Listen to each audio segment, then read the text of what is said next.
Hello, everyone. This is Mihaela with Hey Stella podcast.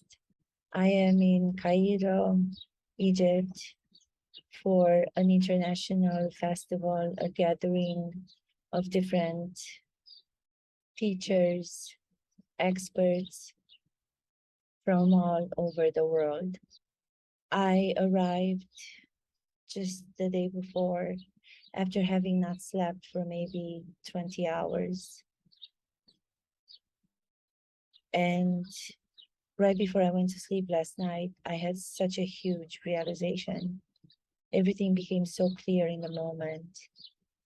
I don't think I've had this sense of being in the moment and present and understanding that one can be appreciative of the experiences that he or she is living, but you can also feel that you have it in you to be able to do so much more.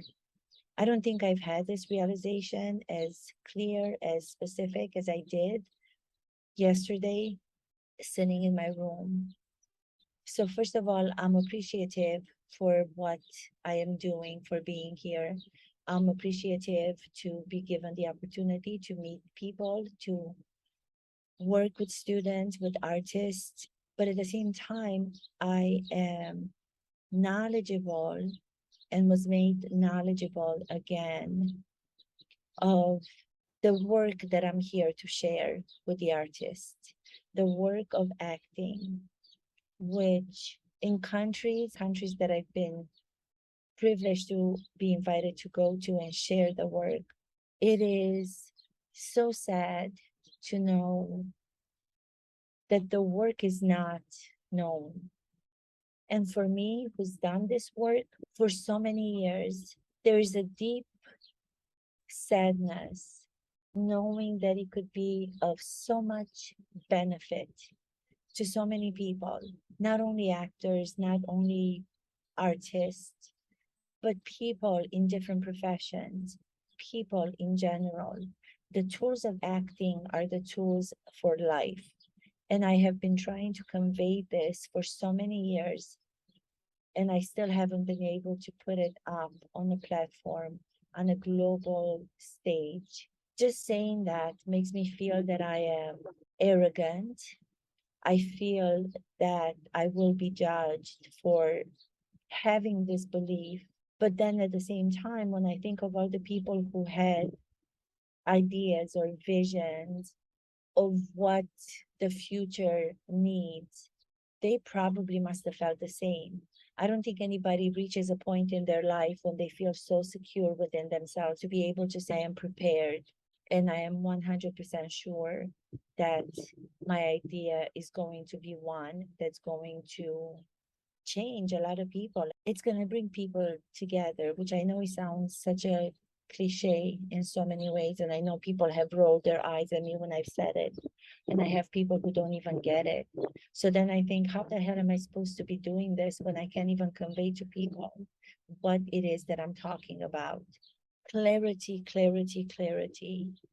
Even now, I have a difficult time putting it into words because the fear inside of me is telling me not to give too much away, to have some other person take the idea and run with it. So I've been keeping it, I've been hiding it due to the fear of having it being stolen. What I wanted to focus on in this episode of Hey Stella podcast is trying not to put on the brave face that everybody is probably doing in everyday life in order to show a perfect satisfaction with what we are and who we do, especially with social media and all the pictures that we face on Facebook and Instagram. We're always portraying pictures to make sure that people understand that we're leading a great life. And as I was traveling from New York, a long trip, having not sufficient sleep, sometimes when you're tired, you let go of the facade that you try to keep on as a human being to please yourself, or to give the impression that everything is perfect and there are no thoughts of doubt or fear or so many other things. But something happened due to the sleepless night on the plane, and then getting to the hotel, being too wired up to sleep, some miscommunication with the transportation, blah, blah, blah. I'm not going to go into it because that doesn't matter. Everybody's doing their best with everything. But even saying that everybody's doing their best with everything is me trying to make sure that I come out and I maintain the politeness that I have. I'm a polite person. I'm so polite. Therefore, I'm not going to fault anybody for the miscommunication in transportation. I'm not going to fault anybody for all sorts of things, because you can't blame other people for things that you are not doing yourself first. Clarity, a moment of clarity last night. I am questioning, I'm questioning as I am looking outside from my balcony, and I have the most beautiful view of the Nile River in Cairo, as I said, Egypt. And at the same time, feeling like I was having a panic attack. My heart started to beat so fast, and then it skipped beats. And I was actually here by myself in the room, and I was thinking, please, God, I actually was praying to God, which I should do much more than I usually do. And I was praying to God to not let me have a heart attack in a foreign country with nobody around that I know outside of the professional people that I'm here with. And I got such a aha moment. All of a sudden, I realized that being in a place and having experiences such as this one, being in a country that's as beautiful with people who are really wonderful, enjoying that can also leave room to feel dissatisfied. Not necessarily dissatisfied with anything that's exterior, that's outside of you, but dissatisfied with myself. Does that mean that I'm wrong in the way that I'm thinking? The expectations that we put on ourselves are, for me, to, in this environment, feel completely 100% happy and excited to be here. You can have those feelings, but at the same time, you can also have the opposite feelings. The contrary feelings and the conflict between those two things, which are completely the opposite, are what make human beings beautiful.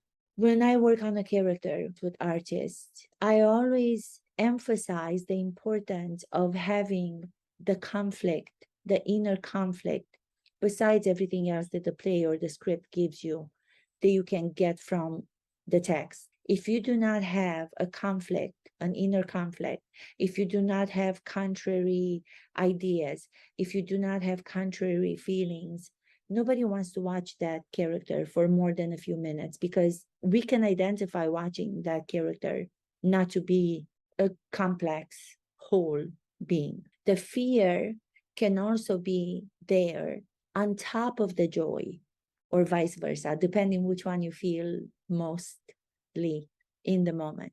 And I was sitting in the room and I was appreciating everything around me, but at the same time, I felt like crying, but I wasn't crying. It was one of those rare moments where I did not cry.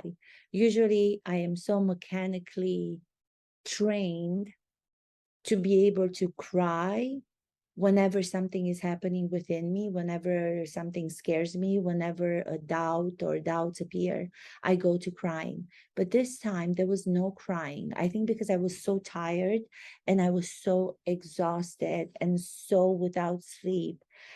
The mechanical way of the way that I do things and I release the fear or the doubt was not there.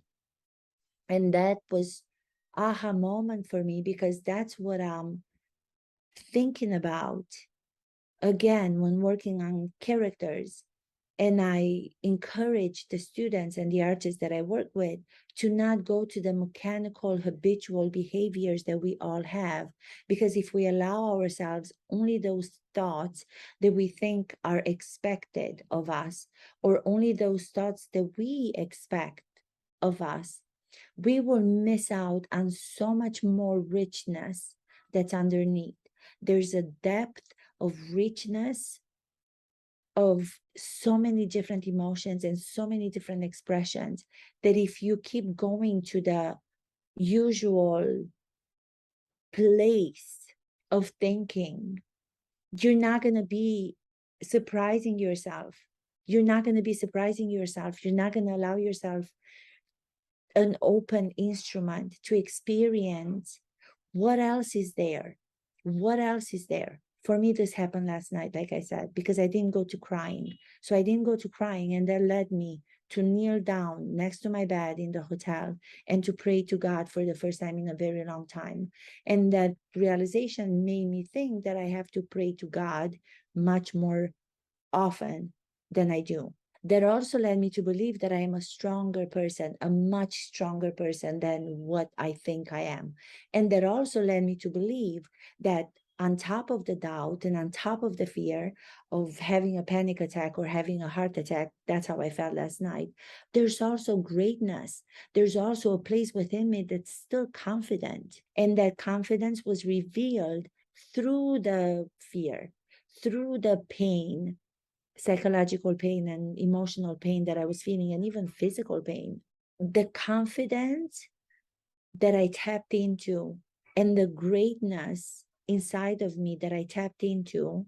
And now that I'm saying those things, I already feel arrogant for saying those things because I'm already thinking, oh, the people that are going to be listening to this or watching this are going to think, what an arrogant human being she is. Who does she think she is more than us to be able to be confident and great, to consider herself to be confident and great? And I am saying, I am confident and I am great. And everybody else is, because that's inherited in us. We have that in us. That's how we were made, to have all of that. We usually tap into the ones that go to the negative thoughts, they go to the doubts, they go to the fear. That's where we go to, because that in our teachings, our entire lives, were the things that were polite for us to experience. Those were the things that were polite for us to express. Because as soon as you go to the other ones, to the confidence and to the greatness, ooh, you sound arrogant. Ooh, oh my God, what's going on with you? Are you okay? Is everything okay? Because we revealed the things that we already have within us. We were granted those things by a higher power, by the universe, by, I don't know, whoever you believe in. I haven't even begun. I don't know which one is correct, but I don't care which one is correct. I'm not going to stop myself and doubt again what is the correct way of pronunciation or what is the grammatical correct way of saying it. I don't care which one it is. We have all of those beautiful gifts inside of us as people that we have to tap into much more often than we tap into the doubts and the fears. As I was sitting here again, and I wasn't able to sleep because I was so wired up from the trip and I couldn't sleep on the plane at all. I don't know why I couldn't sleep, but I couldn't. I think I was a little bit nervous about coming to Cairo, which is the first time for me. I've been to Alexandria, but I haven't been to Cairo. Traveling with a pandemic, not pandemic, I don't even know what's going on in the world anymore, because one day people say one thing and the next day people say another thing. I was able to have a clarity for like a moment where that doubt went to the side and it became so much smaller than the greatness inside of me. And I started to realize that this work that I'm here for, this international gathering for universities, this work that I'm sharing, this acting work that I am so grateful and privileged to share, is something that is so profound and is something that is so relevant to the success of understanding ourselves as human beings, not just for actors, not just for artists, but to every human being experiencing this precious gift that we were given, life. This acting work that I'm sharing, I've been in it my entire life, beginning from Romania, coming to New York, blah, blah, blah. I'm not going to go into the history, sharing in the way that I understand it.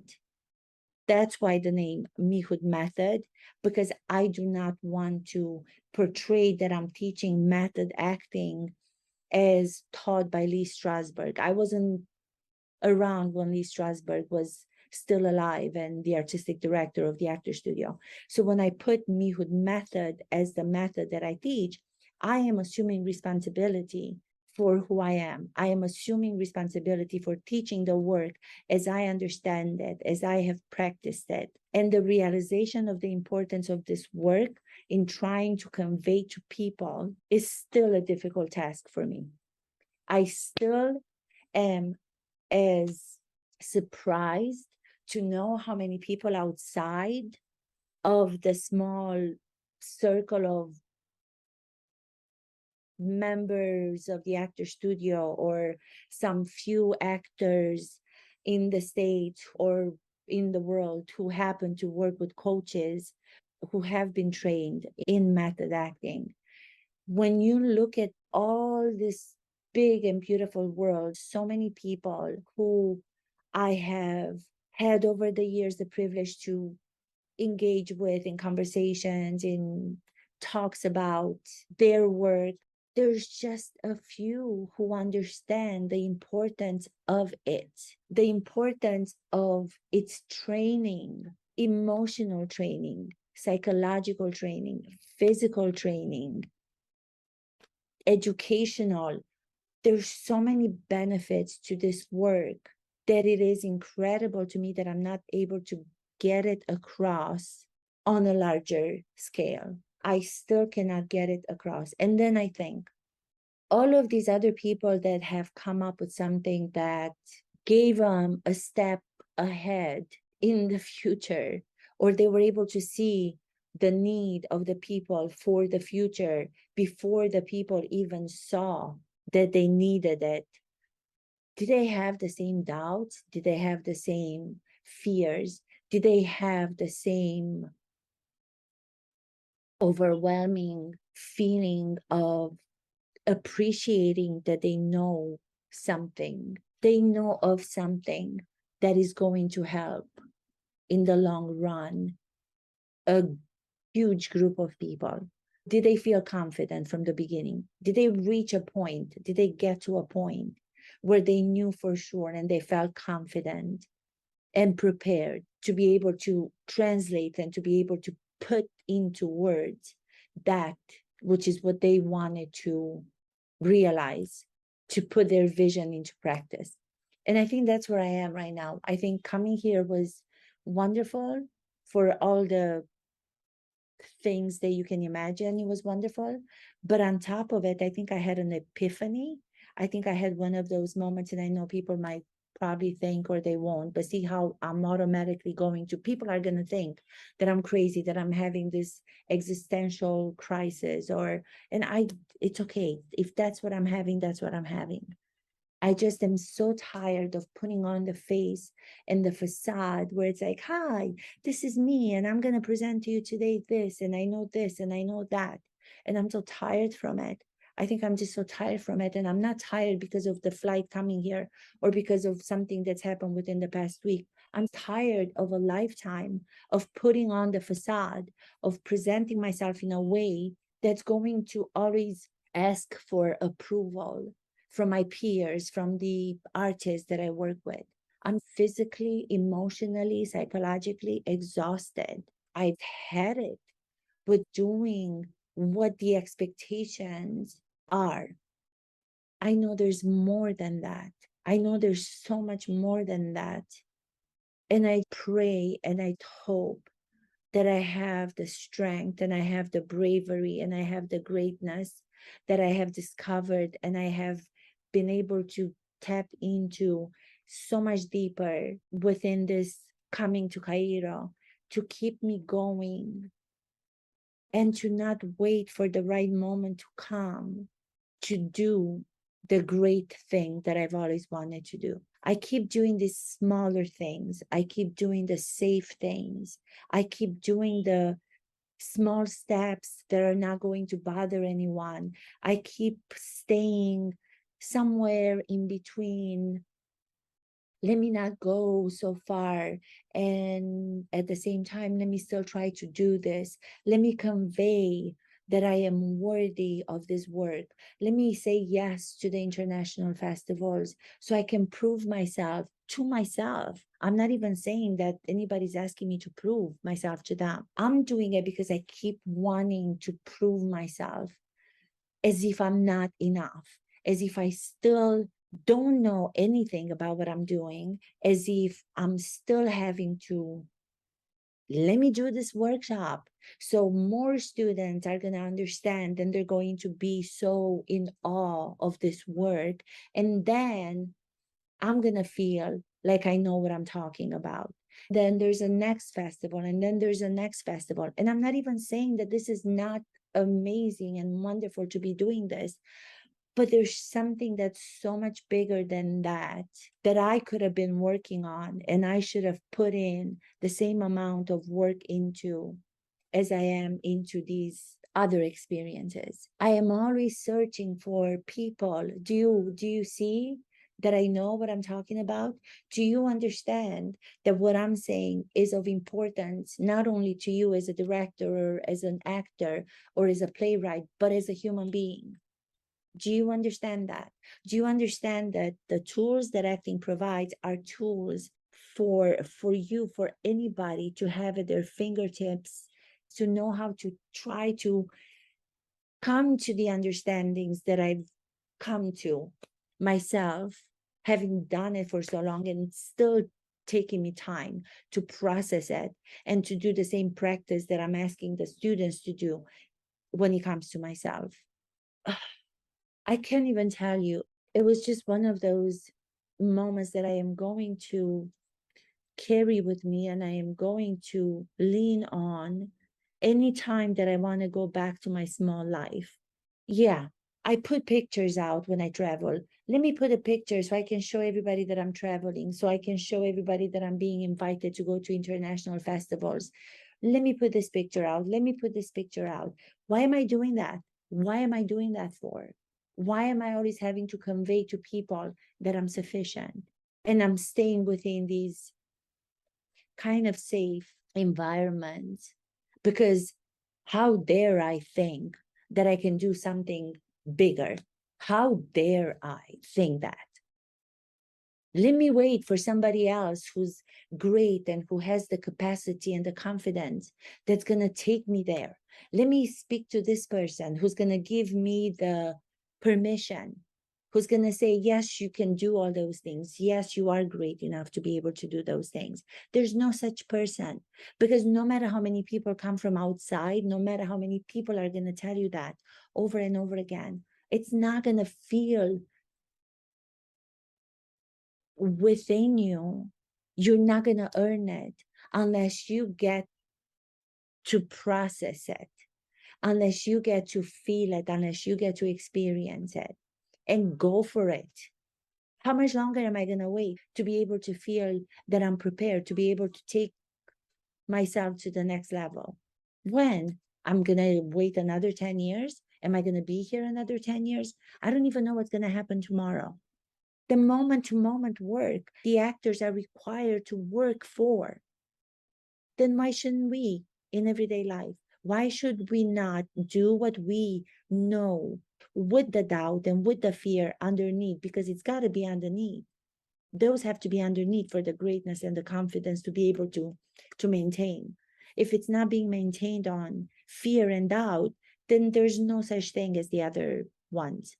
What am I waiting for? What are you waiting for? What are you waiting for? What do you need? What do you need? Do you need someone to tell you something, to think of yourself as a great person? What do you need? I already know what I need. I don't need for myself to get the approval, or at least I know now how to get to that place inside of myself to depend on, to be able to take this work to the next level. to be able to take myself to the next level. What I see this work to be is of such importance. It's going to help anybody to have an inside look into the way that we can appreciate and observe our behavior and know how to use that and navigate that to keep improving ourselves and to keep believing in ourselves more times than the times that we don't believe in ourselves, to make the next huge step. All these small steps, small steps, small steps, so as not to fall. Take a leap and do whatever you want to do. It's okay to say that you are confident, and it's okay to say that you are great. Because if you didn't, then it would mean that you have no idea what's going on within yourself. Because we all have that, as I said it before. So if you're not appreciating it, if you're going to keep quiet about it because you want to be polite and you don't want to make people find you arrogant, then that means that you're not an observer of what's going on. And without the observer part of ourselves, we're never going to be able to take an inventory to find out, to figure out where we are in our lives, to go on, to do those things that you know inside of yourself that you are capable of doing. Go, be bold, and believe in your confidence as yours without expectations from somebody else to approve of it, because you have it. So I think that's pretty much what I wanted to say. Yeah. Thank you so much.